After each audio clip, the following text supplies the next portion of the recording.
Bonjour à tous, on reprend aujourd'hui la suite des aventures de Tintin.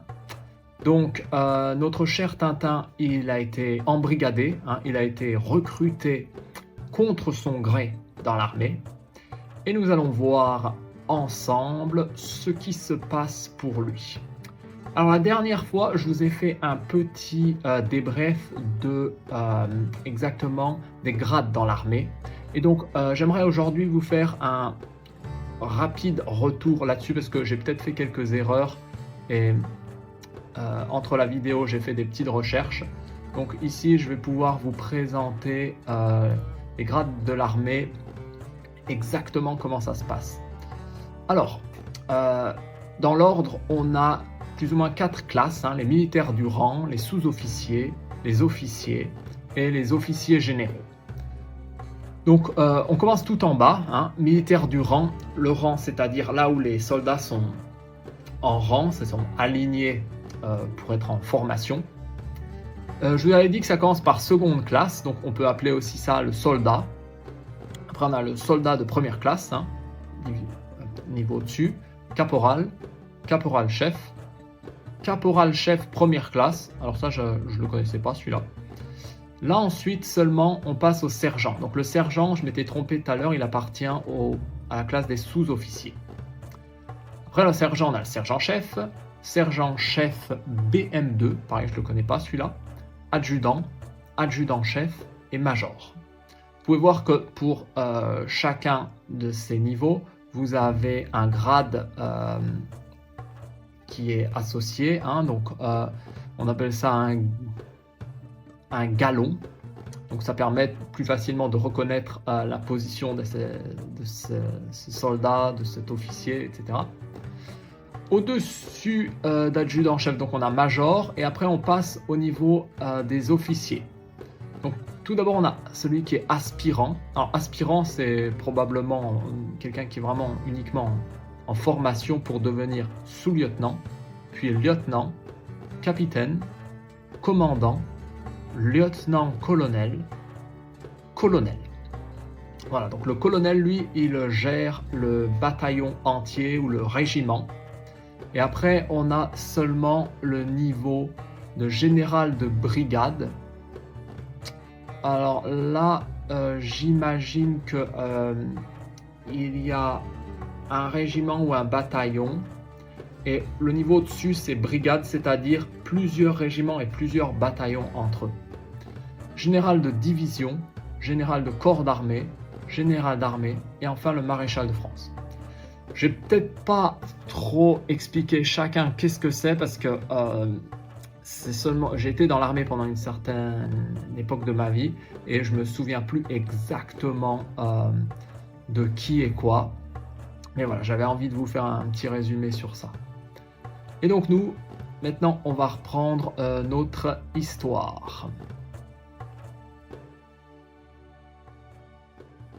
Vous aurez 4 jours, et maintenant, vous irez nettoyer le bureau du colonel. Rompez. Donc il a donné des ordres à Tintin, une sorte de punition. Il faut qu'il a nettoyé le bureau du colonel.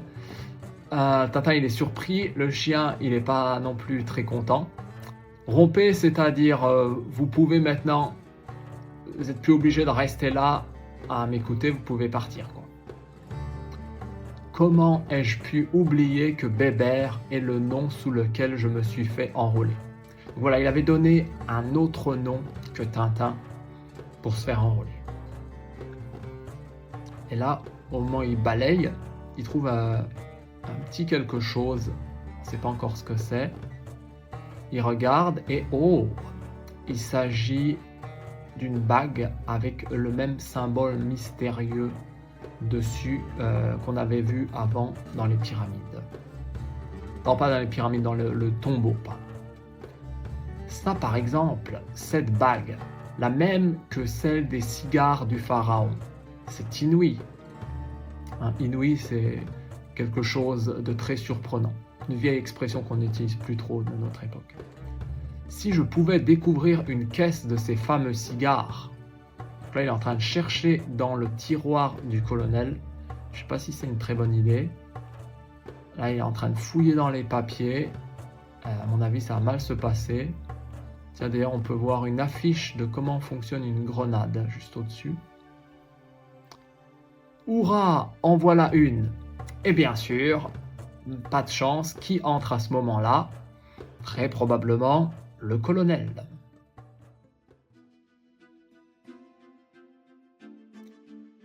Il sort immédiatement du bureau. Aux armes, un espion. Donc aux armes, hein, c'est-à-dire il crie que tout le monde vienne avec leurs armes et pour se battre. Vite, vite, sautez-lui dessus. Donc là, on a 2 soldats qui entrent immédiatement dans son bureau. Pas de chance, juste au moment où ces cigares allaient peut-être me livrer leur secret. Donc là, Tintin est pris par 2 gars. Ils le prennent par le bras, ils l'emmènent très probablement au cachot, hein, c'est-à-dire en prison.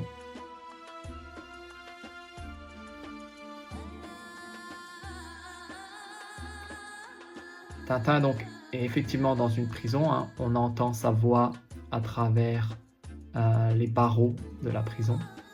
Espionnage. Et en temps de guerre, l'affaire se présente mal. Donc il est accusé d'être un espion, hein, parce qu'il a fouillé dans le bureau du colonel.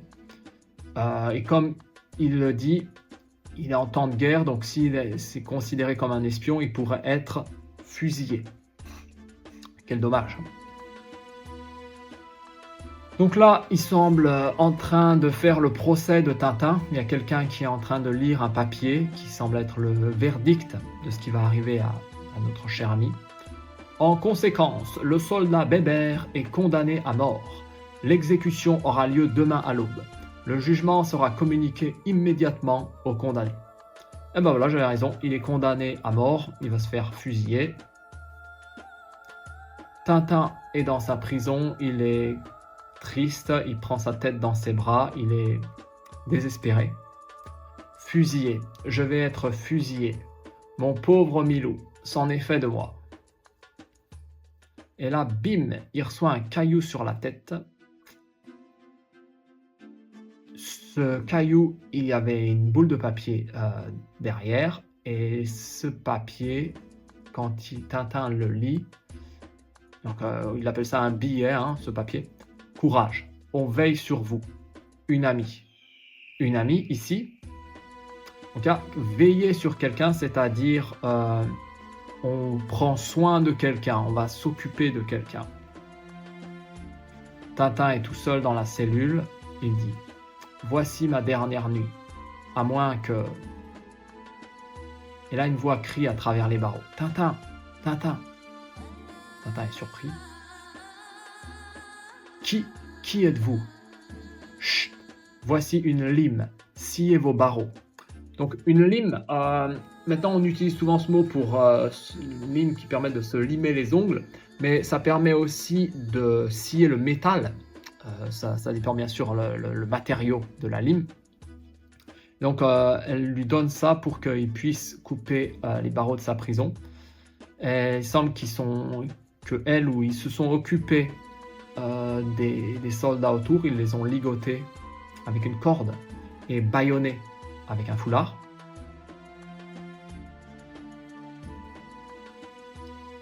Dépêchez-vous, l'aube est proche. Et oui, parce que au matin, Tintin il va se faire fusiller. L'aube, c'est vraiment le moment où le soleil commence à se lever. Ça y est, allons, venez. Tintin il a réussi à couper les barreaux de la cellule. Vite, sauvez-vous. J'arrive. Tintin il est en train de passer par la fenêtre, hein. Il est assez agile, hein. C'est pas un problème pour lui. Il saute libre. Halte là où je tire. Donc là il entend une voix et qui lui demande de s'arrêter, qui lui somme de s'arrêter. Hein, quelle bonne idée j'ai eue d'avancer l'heure de notre ronde. Et voilà, 2 soldats, ils arrivent et il semble qu'ils vont attraper Tintin. Avancer l'heure, c'est-à-dire faire quelque chose plus tôt. Et qu'est-ce qu'ils ont fait plus tôt? Ils ont fait leur ronde plus tôt.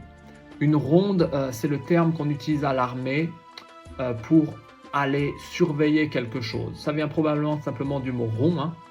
Mais ici, donc comme ils font que surveiller quelque chose en faisant le même trajet. On appelle ça faire une ronde. Malheur de malheur, on l'a repris. Donc effectivement, elle a remarqué que Tintin s'est fait capturer. Voici l'aube, c'est fini. Mon dernier espoir s'est envolé. Il est de nouveau dans sa prison, mais cette fois, il y a les 2 soldats à côté de lui qui le surveillent très bien. Et une demi-heure plus tard, donc là, ils emmènent Tintin. Ils attachent Tintin à un poteau, qui est le poteau d'exécution, où on va lui tirer dessus.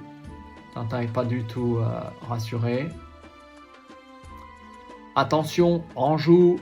Alors là, pareil, ça c'est des termes militaires. Mettre en joue quelqu'un, c'est-à-dire le prendre pour cible.